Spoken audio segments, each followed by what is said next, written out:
Dependency of resistivity, और अगर resistivity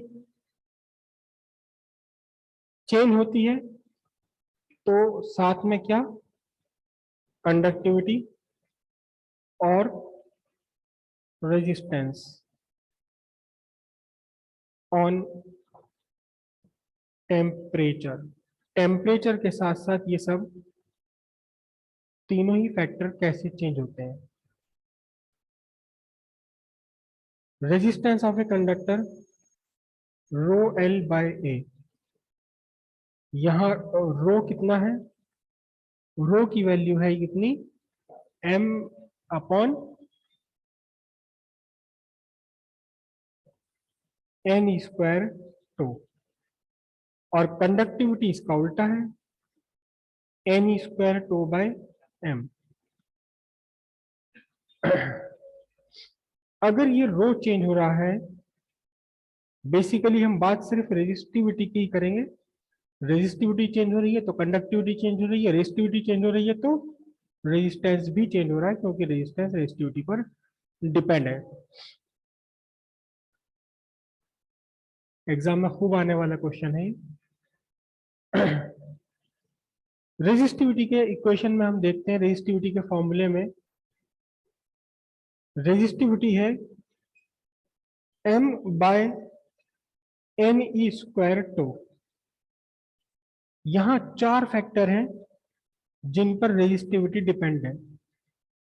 पहला फैक्टर है m। What is m? Mass of electron, और ये कांस्टेंट है, चाहे रेस्ट पर है या चल रहा है, बदलता नहीं है। As far as its speed is less than, much less than speed of light. एक फैक्टर यहां है क्या, चार्ज ऑफ इलेक्ट्रॉन, और ये भी कांस्टेंट है, चाहे चल रहा हो चाहे रुका हुआ हो, कोई मतलब नहीं। दो फैक्टर ऐसे हैं जो कांस्टेंट नहीं है for a given material, given material के लिए भी कांस्टेंट नहीं है। एन, ये क्या है, number of free electrons per unit volume, ये कांस्टेंट नहीं है for a given material, given material के लिए भी कांस्टेंट नहीं है। कैसे कांस्टेंट नहीं है?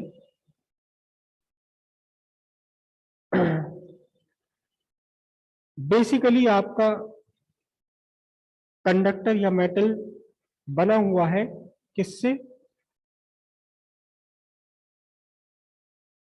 एटम्स।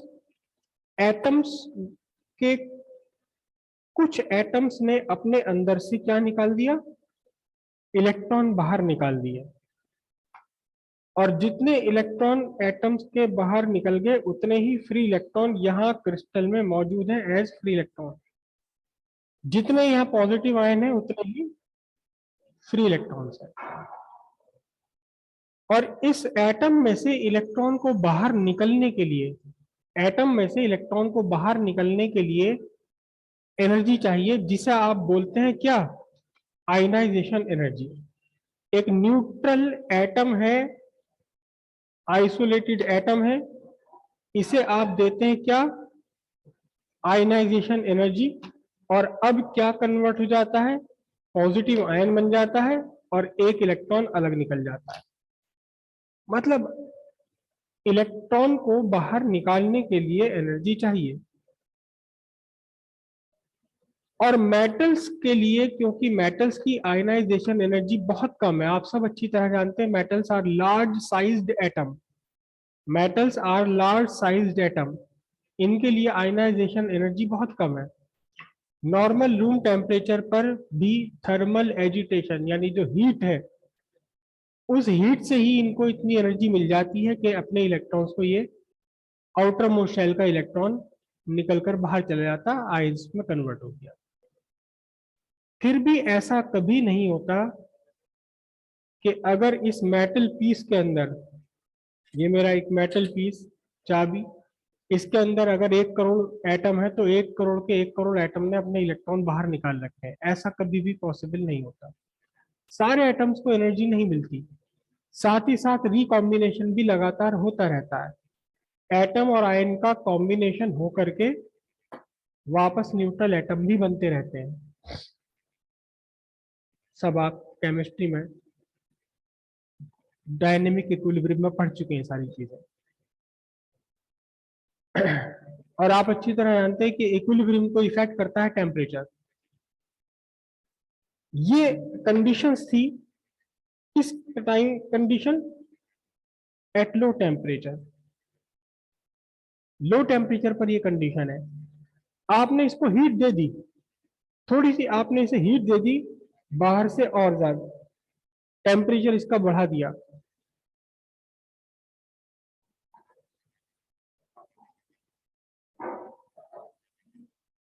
तो अब क्या हुआ कि जिन एटम्स में से पहले इलेक्ट्रॉन्स नहीं निकले हुए थे, उनमें से भी कुछ एटम्स अपने अंदर से इलेक्ट्रॉन इजेक्ट कर देंगे। इन न्यूट्रल एटम्स में से भी इलेक्ट्रॉन निकल जाएंगे हायर टेम्परेचर पर, क्योंकि इन एटम्स को भी अब और ज्यादा एनर्जी मिल गई। कुछ और एटम्स ने यहां अपने इलेक्ट्रॉन्स निकाल दिए। 100% तो कभी पॉसिबल नहीं होता, लेकिन कुछ और एटम्स ने अपने इलेक्ट्रॉन निकाल दिए। तो अब क्या हुआ बताओ? ये कब है? ये कंडीशन है एट हाई टेम्परेचर। तो नंबर ऑफ फ्री इलेक्ट्रॉन्स पर क्या इफेक्ट पड़ा? इंक्रीज हो गए। Number of free electrons n, n क्या हुआ? इंक्रीज। किसके साथ में? With increase in temperature. तो यहां आपका n, number of free electrons per unit volume, ये क्या करता है? Increases with increase in temperature. लेकिन अगर आप यहां देखें तो एन इनवर्सली प्रोपोर्शन में आ रहा है रेजिस्टिविटी के। अगर एन इंक्रीज होता है तो रेजिस्टिविटी डिक्रीज होगी। तो इससे क्या निकल कर आया? इससे क्या निकल कर आया रिजल्ट? डिफरेंट कलर का पेन यूज कर लूं मैं। इसके रिजल्ट निकल कर आया क्या? विच टेंड्स टू डिक्रीज रेजिस्टिविटी। कुल मिलाकर क्या इफेक्ट पड़ा रहा? इफेक्ट ये पड़ा, इंक्रीज इन टेम्परेचर से क्या होता है? Decrease in resistivity. सिंपल सा जो रिजल्ट निकल कर आया वो ये हुआ कि अगर आप टेम्परेचर इंक्रीज करते हैं तो इससे रेजिस्टिविटी डिक्रीज होती है। एक फैक्टर यहां भी और बच गया आपका, टाउ। तो क्या चीज है ये है relaxation time. It is actually average time between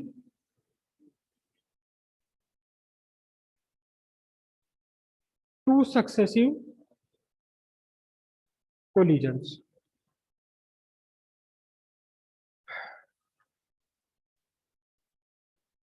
free electron ऐसे ही बिहेव करते हैं जैसे कि कौन करते थे? गैस के मॉलिक्यूल्स। गैस के मॉलिक्यूल्स की एनर्जी कितनी थी याद कीजिए? 3/2 kT। के इज द बोल्ट्जमैन कांस्टेंट। मतलब क्या हुआ? Kinetic energy directly proportional to temperature, obviously absolute temperature के डायरेक्टली प्रोपोर्शनल है। लो टेम्परेचर पर इन फ्री इलेक्ट्रॉन्स की काइनेटिक एनर्जी कम थी। रैंडम मोशन था, काइनेटिक एनर्जी कम थी। आपने टेम्परेचर बढ़ा दिया तो फ्री इलेक्ट्रॉन्स भी बढ़ गए, लेकिन इसके साथ साथ थोड़ा एरो की मैं लेंथ बढ़ा रहा हूं, मतलब इनकी काइनेटिक एनर्जी भी बढ़ गई। अब काइनेटिक एनर्जी मतलब क्या है? काइनेटिक एनर्जी ऑफ इलेक्ट्रॉन का मतलब हाफ mv², मास तो बदला नहीं। तो काइनेटिक एनर्जी इंक्रीज हुई टेम्परेचर के साथ में, तो इसका मतलब क्या हुआ? Velocity directly proportional to temperature, velocity बढ़ गई। फ्री इलेक्ट्रॉन्स की वेलोसिटी बढ़ गई, कब बढ़ गई? हायर टेम्परेचर पर बढ़ गई।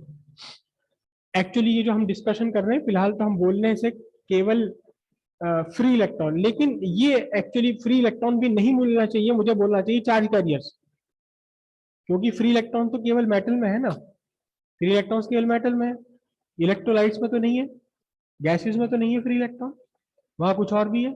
तो हमें बोलना चाहिए एक्चुअली चार्ज कैरियर्स बोलना चाहिए। तो इन चार्ज कैरियर्स की क्या हुई? चार्ज कैरियर्स की वेलोसिटी बढ़ गई। ओके, इस वेलोसिटी बढ़ने से क्या होता है? इलेक्ट्रॉन्स की तो काइनेटिक एनर्जी बढ़ेगी, इलेक्ट्रॉन्स की काइनेटिक एनर्जी बढ़ने से बहुत ज्यादा इफेक्ट नहीं पड़ता, क्योंकि उनकी तो ऑलरेडी थर्मल स्पीड 10⁶ मीटर पर सेकंड के आसपास की थी, उसमें थोड़ा बहुत अगर 1-2%, 5-10% इंक्रीज हो भी गया तो भी कोई फर्क नहीं पड़ने वाला। लेकिन टेम्परेचर बढ़ने से जो ज्यादा इफेक्टिव कंडीशन है क्या है? आप सब अच्छी तरह जानते हैं कोई भी मटेरियल है, चाहे वो आयन से मिलकर बना है चाहे वो एटम से मिलकर बना है, ये स्टेशनरी नहीं है। They keep on they keep on vibrating. कुछ ना कुछ काइनेटिक एनर्जी हर पार्टिकल में अपनी होती ही है।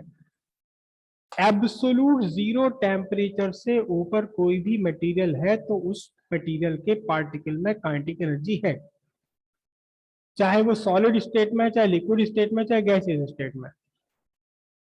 अगर काइनेटिक एनर्जी जीरो हो गई, सीज हो गए पार्टिकल, तो मतलब टेम्परेचर क्या पहुंच गया? एब्सोल्यूट जीरो पहुंच गया। याद कीजिए टेम्परेचर का इंटरप्रिटेशन ही ये किया था हमने, एब्सोल्यूट जीरो की डेफिनेशन ही यहीं से निकाली थी हमने। तो जो पार्टिकल्स हैं, आयंस और न्यूट्रल एटम, ये भी रुके हुए नहीं है, फ्री इलेक्ट्रॉन्स तो चल रहे हैं, they have translatory motion. Free electrons है ट्रांसलेटरी मोशन, मतलब एक जगह से दूसरी जगह जा सकते हैं, जगह अपनी बदल सकते हैं। लेकिन जो आयंस और एटम्स हैं वो भी अपनी जगह वाइब्रेट कर रहे हैं। जब टेम्परेचर कम है तो उनके वाइब्रेशन का एम्पलीट्यूड छोटा है, ये एम्पलीट्यूड। टेम्परेचर बढ़ा दिया आपने, इसका एम्पलीट्यूड बढ़ता चला जा रहा है, लगातार इसका एम्पलीट्यूड बढ़ता चला जा रहा है। एक टाइम ऐसा आता है कि बढ़ते बढ़ते ये भी फ्री हो जाते हैं और लिक्विड स्टेट में कन्वर्ट हो जाता है। अब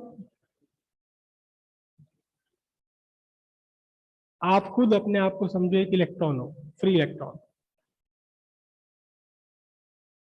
यहां जमीन पर बहुत सारे लोग बैठे हुए हैं योगा करने के लिए, आपको उनके बीच बीच में से निकल के जाना है तो थोड़ा मुश्किल पड़ेगी, कभी इधर कभी उधर। लेकिन अगर वो साथ साथ ऐसे ऐसे हाथ चला रहे हैं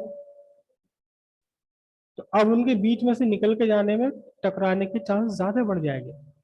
और हाथ चलाने के साथ साथ घूम भी रहे हैं ऐसे, तो अब उनमें से किसी ना किसी से टकराव हो गया। तो जब फ्री इलेक्ट्रॉन्स इनके बीच में से चल रहे हैं, एटम और आयंस के एम्पलीट्यूड बहुत बड़े हो गए, तो अब टकराने के चांस इंक्रीज हो गए। टकराने के चांस क्या हुए? इंक्रीज हो गए। मतलब अब इनके भी, अब इलेक्ट्रॉन का आपस में भी कोलिजन की प्रोबेबिलिटी बढ़ गई और इलेक्ट्रॉन्स की आयंस और एटम के साथ भी कोलिजन की प्रोबेबिलिटी बढ़ गई। तो इससे इफेक्ट क्या होगा? रिलैक्सेशन टाइम पर क्या इफेक्ट पड़ेगा? इससे रिलैक्सेशन टाइम कम हो जाएगा। अब average time between two successive collision क्या होगा? डिक्रीज हो जाएगा। तो अब क्या रिजल्ट निकल कर आया? ये सब रिलैक्सेशन टाइम जो कि average time between two successive collision है, ये क्या हुआ, ये डिक्रीज हुआ किसके साथ में, with the increase in temperature. अब यहां जरा देखें ध्यान से, रिलैक्सेशन टाइम कैसे अफेक्ट कर रहा है रेजिस्टिविटी को, रिलैक्सेशन टाइम कैसे अफेक्ट कर रहा है रेजिस्टिविटी को, इनवर्सली प्रोपोर्शनल। अगर ये रिलैक्सेशन टाइम डिक्रीज होता है तो रेजिस्टिविटी इंक्रीज होगी। तो रिलैक्सेशन टाइम डिक्रीज हुआ with the increase in temperature, so that tends to what, increase resistivity। अब इससे कुल मिलाकर क्या इफेक्ट निकला, देखो ध्यान से, increase in temperature, increase in resistivity. क्या रिजल्ट निकला, अगर मैं सिर्फ टेम्परेचर और रेजिस्टिविटी को क्या लिखूं, तो increase in temperature cause what, increase in resistivity. देखना दोनों कॉन्ट्रोवर्शियल नहीं आ रहा एक दूसरे से। Increase in temperature tends to decrease in resistivity, increase in temperature tends to increase resistivity. दोनों कंक्लूजन एक दूसरे के अपोजिट आ रहे हैं, दोनों कंक्लूजन एक दूसरे के अपोजिट आ रहे हैं। यहां दो रिजल्ट निकले हैं और दोनों कंट्रोवर्शियल है। Increase in temperature tends to decrease resistivity, increase in temperature also tends to increase in resistivity. Temperature increase करने से डिक्रीज भी हो रहा है रेजिस्टिविटी में, टेम्परेचर इंक्रीज करने से इंक्रीज भी हो रहा है रेजिस्टिविटी में। दोनों ही काम एक साथ हो रहे हैं। तो कुल मिलाकर के क्या होने वाला है, यहां दो कंट्रोवर्शियल रिजल्ट है। टेम्परेचर इंक्रीज होने से रेजिस्टिविटी इंक्रीज भी हो रही है, टेम्परेचर इंक्रीज होने से रेजिस्टिविटी डिक्रीज भी हो रही है। एक फैक्टर इंक्रीज करने की टेंडेंसी में है, दूसरा फैक्टर डिक्रीज करने की टेंडेंसी में है। तो कुल मिलाकर क्या होने वाला है, कुल मिलाकर क्या होने वाला है, टेम्परेचर बढ़ाने से कुल मिलाकर रेजिस्टिविटी पर क्या इफेक्ट पड़ने वाला है, रेजिस्टिविटी इंक्रीज भी हो रही है टेम्परेचर बढ़ाने से, रेजिस्टिविटी डिक्रीज भी हो रही है टेम्परेचर बढ़ाने से। तो कुल मिलाकर के रेजिस्टिविटी पर क्या इफेक्ट पड़ने वाला है, एक फैक्टर इंक्रीज कर रहा है, एक फैक्टर डिक्रीज कर रहा है। आप सब ने कहा कि जी कुछ नहीं होने वाला, क्योंकि डिक्रीज भी हो रहा है इंक्रीज भी हो रहा। ये किसने कह दिया कि दोनों फैक्टर एक जैसे काम कर रहे हैं, आपने अपना दिमाग लगाया ना इस बात में। अबे एक इंक्रीज कर रहा है एक डिक्रीज कर रहा है तो कुछ भी नहीं होने वाला। आप एक टंकी में बाल्टी में पानी भर रहे हैं, एक छेद आपने कर रखा है उसके अंदर, नल से पानी भर रहे हो, छेद से निकल रहा है, तो भरने ही ना फिर वो। किसने कह दिया कि छेद से जितना पानी जब उसमें जा रहा है उतना ही पानी निकल रहा है, ये तो नहीं कहा ना। सिंपल सी बात यह है कि कुल मिलाकर इंक्रीज होना है या डिक्रीज होना है डिपेंड करता है कि कौन सा फैक्टर डोमिनेटिंग है। अगर रेजिस्टिविटी इंक्रीज करने वाला फैक्टर स्ट्रॉन्गर है, रेजिस्टिविटी डिक्रीज करने वाला फैक्टर वीकर है, तो कुल मिलाकर इफेक्ट क्या होगा, इंक्रीज। इसका उल्टा भी पॉसिबल है। क्लियर हो इतनी बात। अब हमारे पास चार अलग अलग तरह के कंडक्टर्स हैं, चार अलग अलग तरह के कंडक्टर हैं, उनमें हमें देखना है कि कब कौन फैक्टर डोमिनेटिंग है, कौन फैक्टर रिसेसिव है।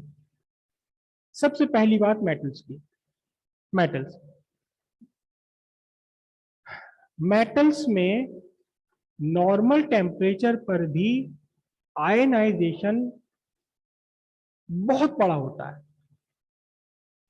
कॉपर की अगर आप बात ले लें तो अप्रोक्सीमेटली 98% एटम्स कॉपर के ऐसे हैं जिन्होंने अपने अंदर से इलेक्ट्रॉन ऑलरेडी निकाल रखा है। वहां इंक्रीज होने की गुंजाइश ही बहुत कम है। जब आप टेम्परेचर इंक्रीज करते हैं तो 98 से 98.5 हो गया, थोड़े बहुत बढ़ गए, थोड़े बहुत बढ़ गए, बहुत कोई बहुत सिग्निफिकेंस इंक्रीज नहीं हुआ, ऐसा नहीं हुआ 2 गुने हो गए 10 गुने हो गए। लेकिन रिलैक्सेशन टाइम में कंसिडरेबल डिक्रीज हो गया, क्योंकि वहां भीड़ थी, पहले ही भीड़ थी, किसकी? इलेक्ट्रॉन्स की, फ्री इलेक्ट्रॉन्स की भीड़ थी पहले ही, मेला लगा हुआ था, भागे फिर रहे थे सारे के सारे, उनकी काइनेटिक एनर्जी बढ़ी, आइस की काइनेटिक एनर्जी बढ़ी, रिलैक्सेशन टाइम बहुत ज्यादा डिक्रीज हो जाता है। डिक्रीज हुआ तो इसका मतलब क्या हुआ? इसने रेजिस्टिविटी को इंक्रीज कर दिया। तो मेटल्स के केस में, मेटल्स के केस में ओवरऑल क्या है? Increase in resistivity. टेम्परेचर बढ़ाने पर रेजिस्टिविटी इंक्रीज हो जाती है, सॉरी डिक्रीज हो जाती है, उल्टा उल्टा बोल रहा हूं मैं। रेजिस्टिविटी क्या हुई? इंक्रीज हो गई टेम्परेचर के साथ साथ, क्योंकि डिक्रीज करने वाला जो फैक्टर है वो कम है, रिसेसिव है, स्ट्रॉन्गर नहीं है। लेकिन रिलैक्सेशन टाइम जो रेजिस्टिविटी को इंक्रीज कर रहा है वो स्ट्रॉन्गर है। तो कुल मिलाकर क्या हुआ? इंक्रीज हुआ। क्लियर है इतनी बात? अभी सब चीज लिख लेंगे हम ये।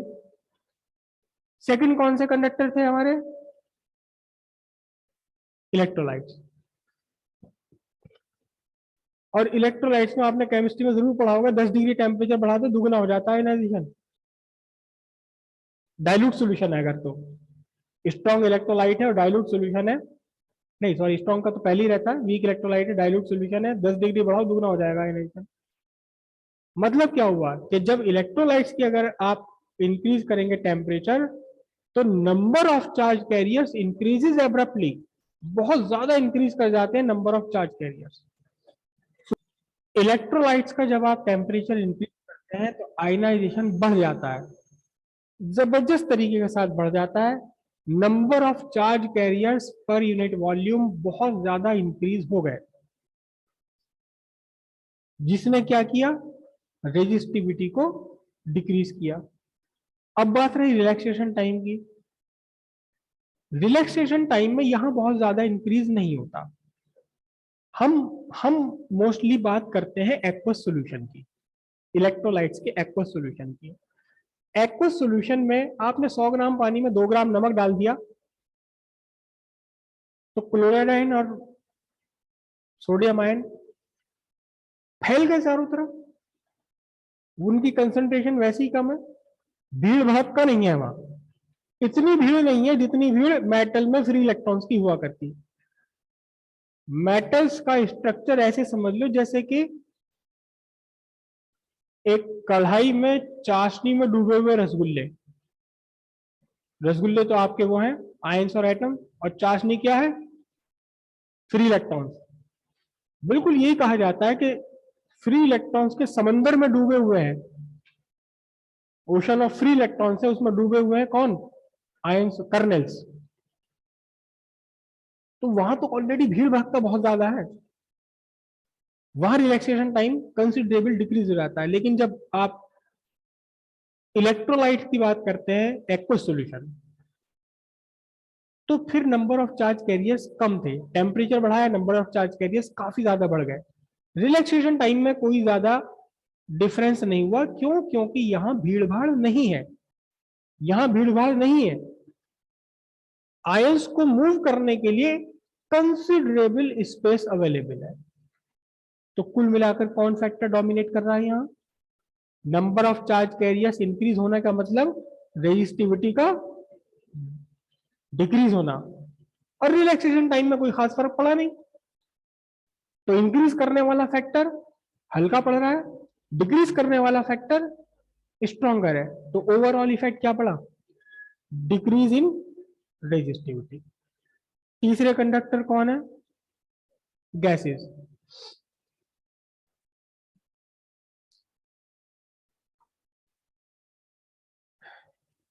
एक खिलौना होता है, एक शो पीस होता है जिसे बोलते हैं इलेक्ट्रिक लैडर। इलेक्ट्रिक लैडर वो मैंने तो रियल में देखा हुआ, आप में से किसी ने नहीं देखा होगा। क्या होता है इस इलेक्ट्रॉनिक लैडर में, इलेक्ट्रिक लैडर बोलते हैं इसे। ये दो मेटल रॉड्स, यहाँ एक स्पार्क प्रोड्यूस होता है, यहाँ एक स्पार्क प्रोड्यूस होता है अपने आप। इसके अंदर अरेंजमेंट किया जाता है, हाई वोल्टेज अप्लाई करते हैं दोनों के बीच में, इलेक्ट्रिक फील्ड डेवलप हुआ।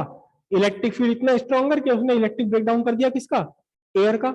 एयर का इलेक्ट्रिक ब्रेकडाउन होते ही आयंस और इलेक्ट्रॉन्स बन गए। आयंस और इलेक्ट्रॉन्स का मोशन ही एक्चुअली क्या होता है, स्पार्क होता है।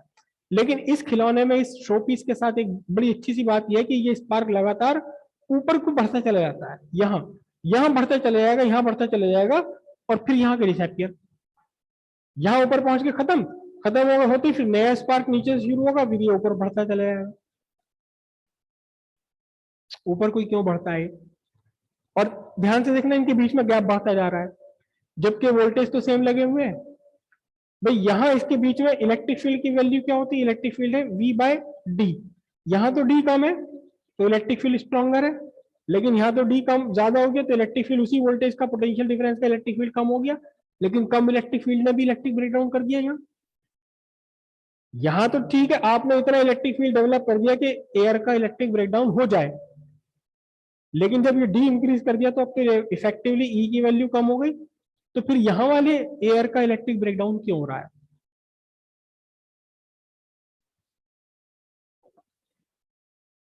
इन मेटल रॉड्स के बीच का गैप, इनके बीच पोटेंशियल डिफरेंस एग्जैक्टली इतना मेंटेन किया जाता है कि आपका जो इलेक्ट्रिक फील्ड है वो अबाउट 10⁻⁷ वोल्ट पर मीटर तक जाए, जो कि डाइलेक्ट्रिक स्ट्रेंथ है एयर की।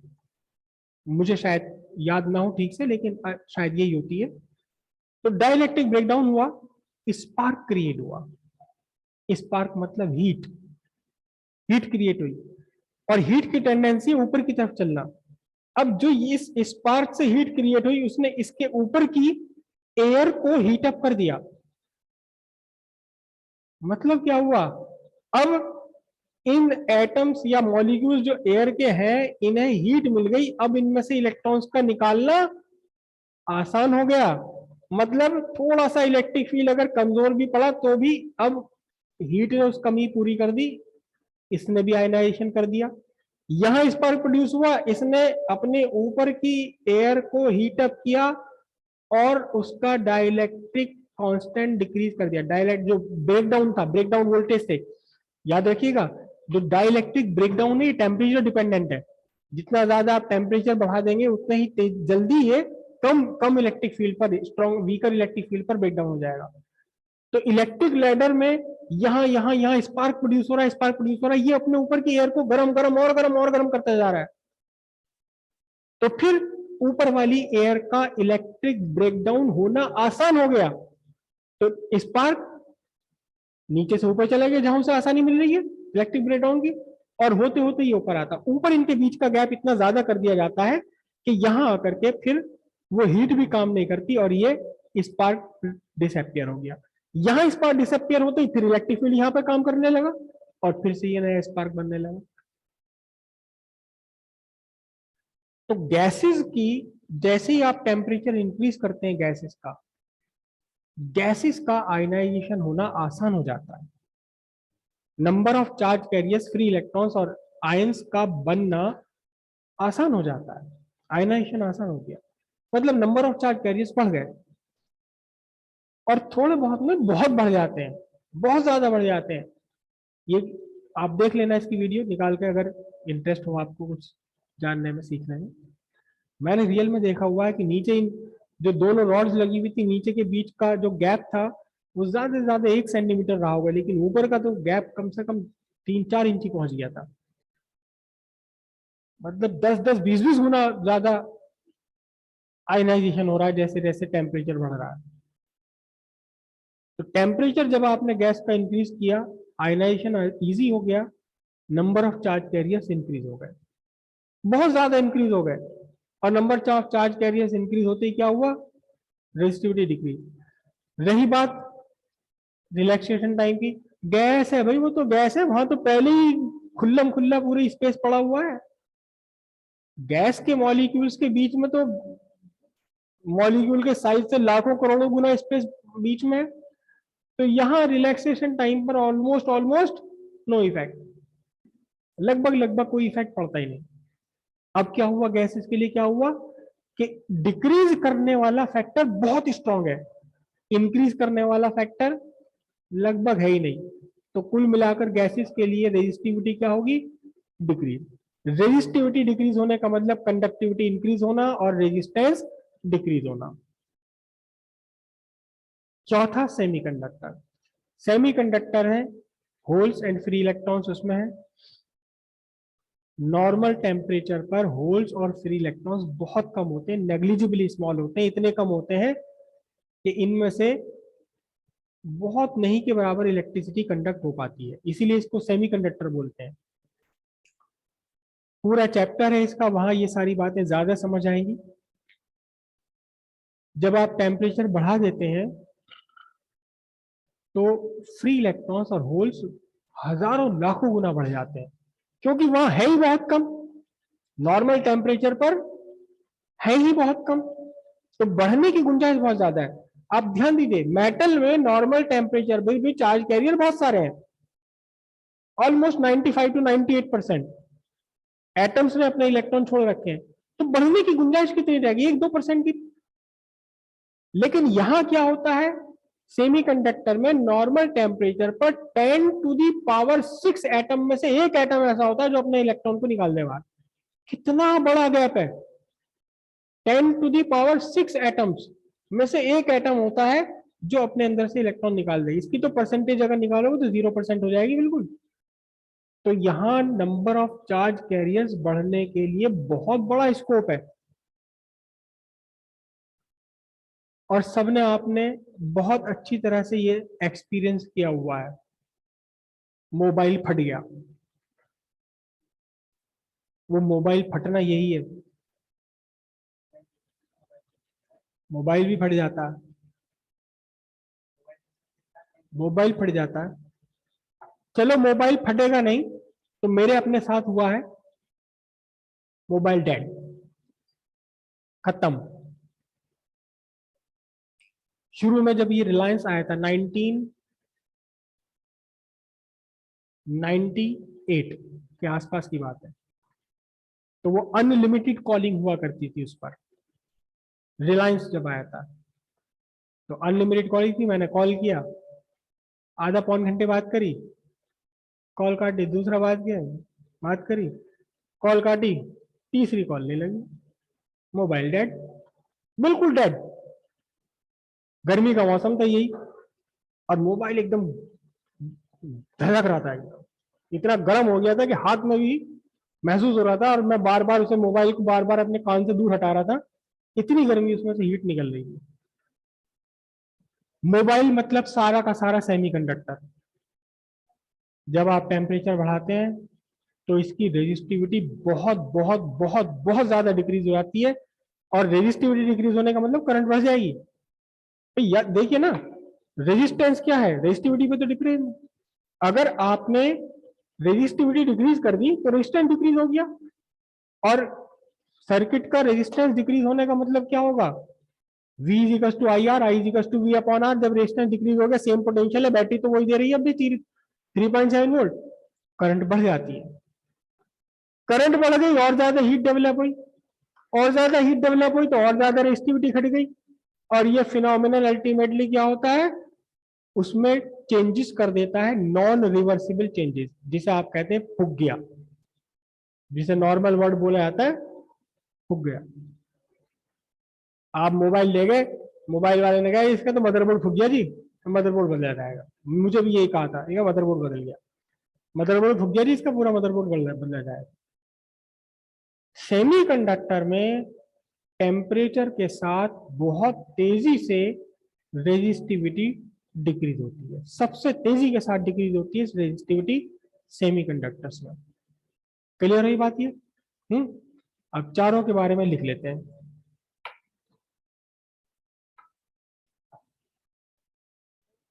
लिखिए, metals contain large number of charge carriers, that is free electrons, even at low temperature. increasing the temperature does not increase number of free electrons per unit volume considerably, but the relaxation time is decreased considerably due to increased amplitude of vibration of kernels and increase in kinetic energy of electrons, kinetic energy of free electrons. Therefore, overall effect is increase in resistivity with the increase in temperature. Electrolytes. The ionization or the dissociation of electrolytes increases rapidly with the increase in temperature. Therefore, number of charge carriers, bracket में लिख लीजिए ions increases rapidly with the increase in temperature, but the relaxation time does not decrease considerably due to availability of large volume for the motion of ions. Therefore, the overall resistivity decreases. Gases. With the increase in temperature, the ionization of gas increases rapidly.